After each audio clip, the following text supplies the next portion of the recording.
खबर आपके ज्ञान में हो या नहीं, दो क्रिश्चियन प्रीस्ट थे, एक अफगानिस्तान में थे और एक यमन में थे। हमारे नागरिक थे, भारतीय मूल के थे, और दोनों का अपहरण किया गया। और दोनों का अपहरण किया गया बहुत माने जो थोड़े क्या कहूँ मैं इसको, आतंकवादी नहीं पर बहुत कट्टर विचार के लोगों ने किया।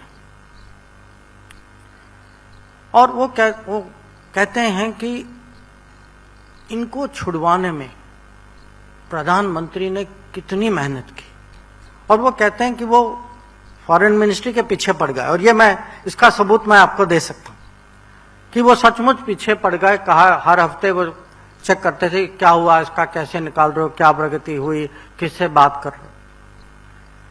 उसके बाद वो लिखते हैं एक ऑपरेशन जो यमन में हुआ था, ऑपरेशन राहत। यमन में वो युद्ध की स्थिति थी और गोलीबारी चल रही थी, बॉम्बिंग भी हो रहा था। हमारे लोग और हमारे अलावा दूसरे देशों के नागरिक भी फंसे हुए थे वहां। और वही जो हर्ष जी ने आपको कहा यूक्रेन के बारे में, वो पहली बार मैंने यमन में देखा कि प्रधानमंत्री ने सऊदी अरेबिया के राजा जो हैं किंग सलमान, उनको फोन किया और कहा कि मैं उस समय सऊदी अरेबिया के हवाई जहाज जो हैं वो यमन को बॉम्ब कर रहे थे। उन्होंने कहा कि मैं युद्ध विराम चाहता हूं और उस समय में हम अपने लोगों को निकालना चाहते हैं। और उनकी, मैं कहूंगा उनकी प्रतिष्ठा, उनकी वजन, जो भी आप कहें, मोदी जी की रिक्वेस्ट को वो ना नहीं कर पाए। और उसके कारण खाली हमारे लोग नहीं निकले और हमने निकाला, भारत ने जहाज भेजा, हमारे लोग निकले, हमारे साथ 45 देशों के और नागरिक निकले।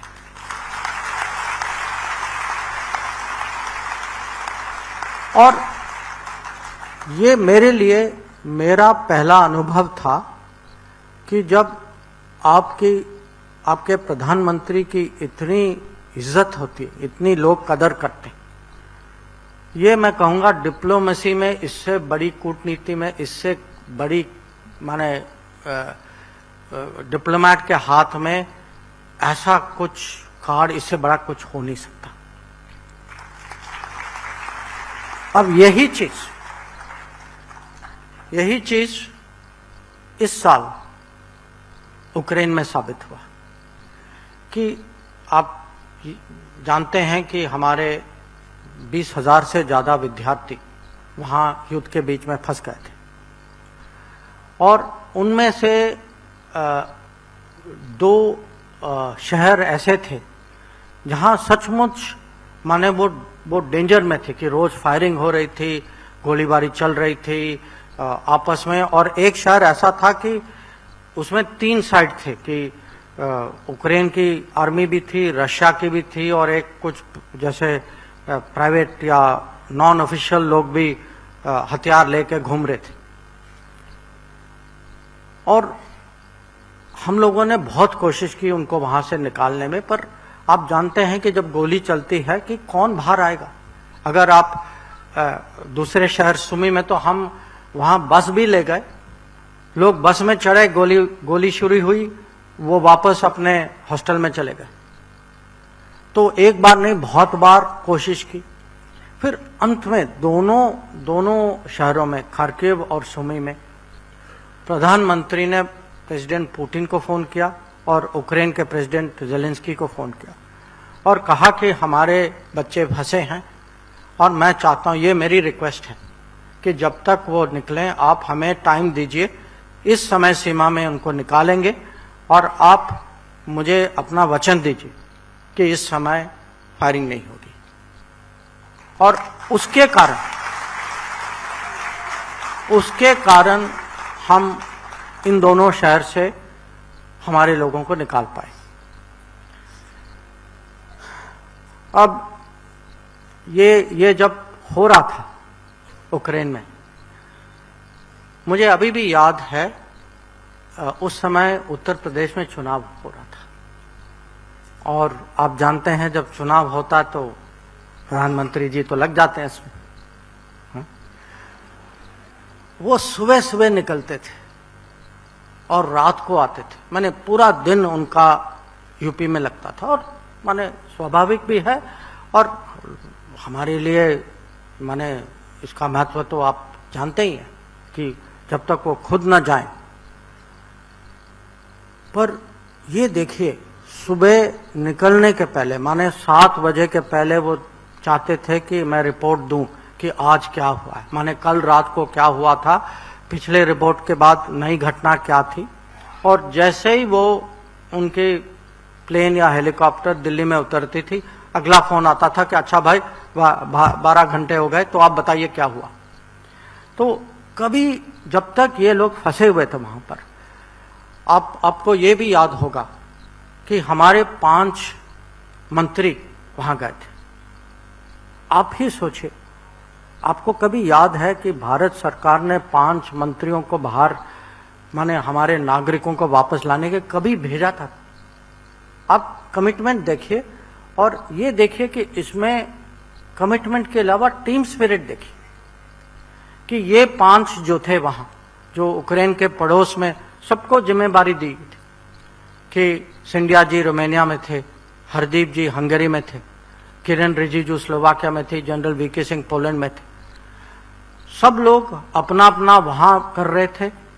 यहाँ जो है विदेश मंत्रालय में मैं और हमारे जो राज्य मंत्री जो हैं, हम लोग यहाँ से कोऑर्डिनेट कर रहे थे, और हम दिन में 2 बार 3 बार प्राइम मिनिस्टर को रिपोर्ट देते थे कि ये हुआ है, ये हमारी कोशिश थी, इसमें हम सफल रहे, इसमें असफल रहे।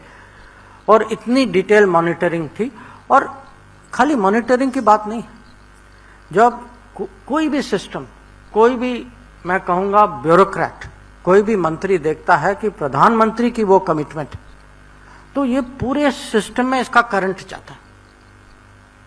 और अगर हम 20,000 लोगों को 90 फ्लाइट में वापस घर ले आए, इसका एक कारण है, और वो कारण आप जानते हैं।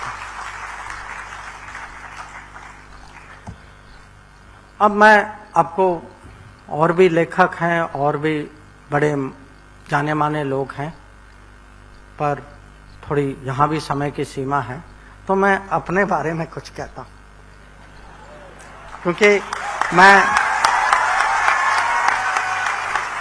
मैं गुजरात में कभी ये चांस में खोना नहीं चाहता। और आज मेरे मन में था जब मैं सूरत आया,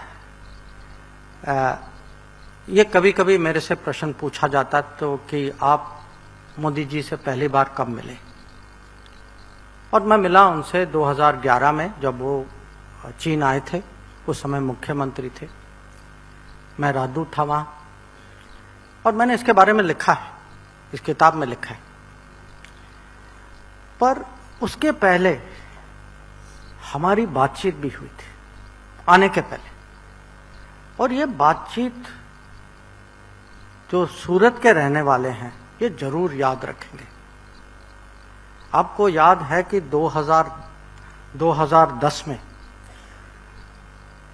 आपके 22 साथी थे जो चाइना में उनको अरेस्ट किया गया था, और उनके खिलाफ ये डायमंड स्मगलिंग का आरोप लगाया गया था।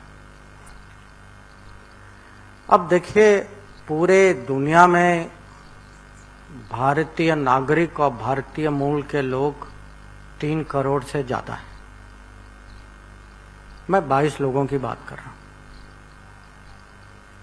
तो ये हो सकता था कि कोई कहे कि भाई 22 ही लोग हैं, चलो हो जाता है, कोई स्मगलिंग भी करता है, नहीं करता हो तो कभी कभी गलती भी हो जाती है, जो सिस्टम इसका कुछ करेगा।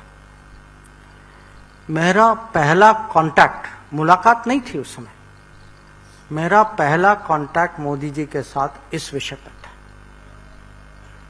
और जो मैंने कहा ना कि एक बार पीछे पड़ जाते हैं, तो भाई मान लो पड़ जाते हैं पीछे।